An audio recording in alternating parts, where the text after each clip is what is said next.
lihat, coba perhatikan di tempat kita beraktivitas di pagi hari, lihat kawan kita yang datang loyo, tidak bersemangat, boleh sesekali ditanya tadi bangun subuh jam berapa. Karena ini Rasulullah SAW yang memberikan garansi kepada kita. Bangun kita untuk Allah, menyembah diri, menghambakan diri kita kepada Allah Subhanahu wa taala, maka Allah akan memberikan semangat hidup untuk kita. Maka dari hadis ini kita menambil kesimpulan agar hidup kita ini bersemangat, agar jiwa kita ini bersih, jangan selalu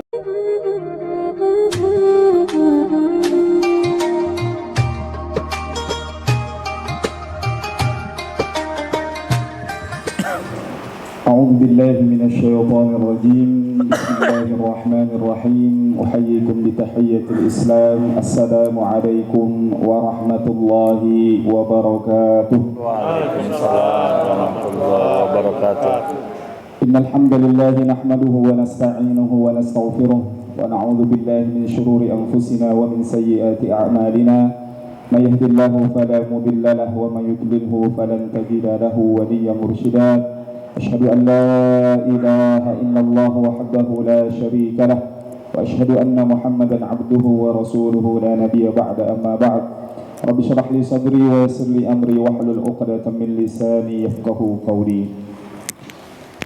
Yang sama-sama kita hormati para segenap orang tua kami ataupun orang tua kita dari Palanta Dakwah, alim ulama, tokoh masyarakat cerdik pandai yang hadir pada pagi hari ini, dan juga tentu yang sama-sama kita muliakan Ustadz kita, Ustadz Dr. Ed Fauzan Operatos LC Messi, yang pagi hari ini mengadakan acara syukuran.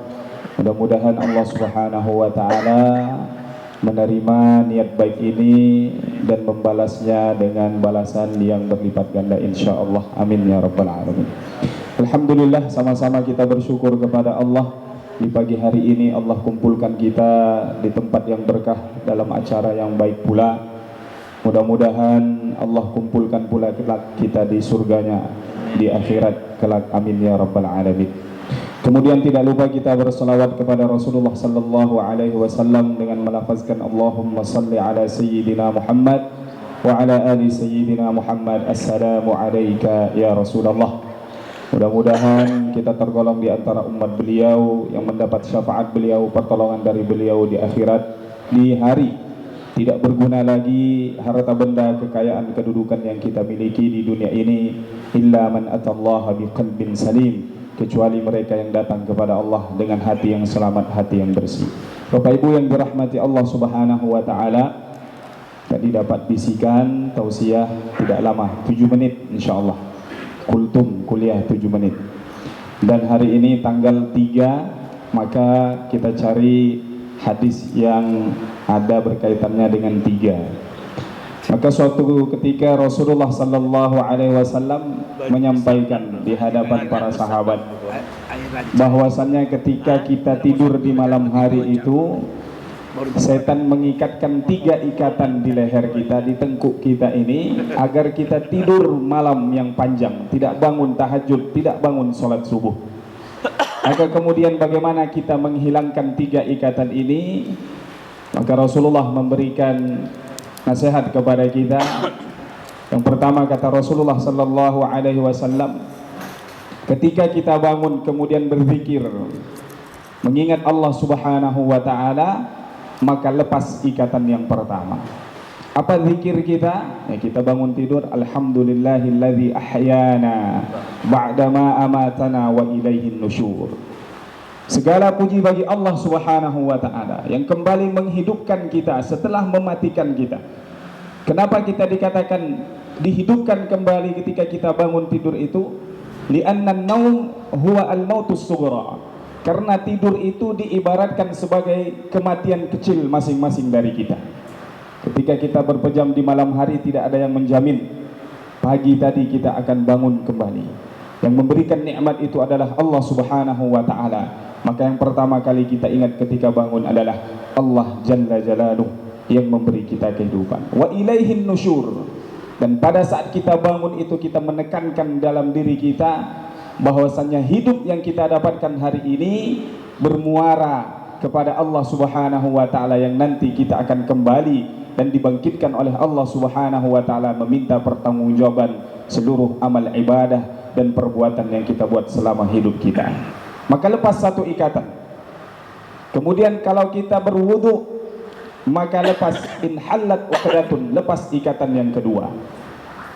Kemudian ketika kita salat takbir menghadap Allah Subhanahu wa taala, inhallat uqdatun, lepas ikatan yang ketiga.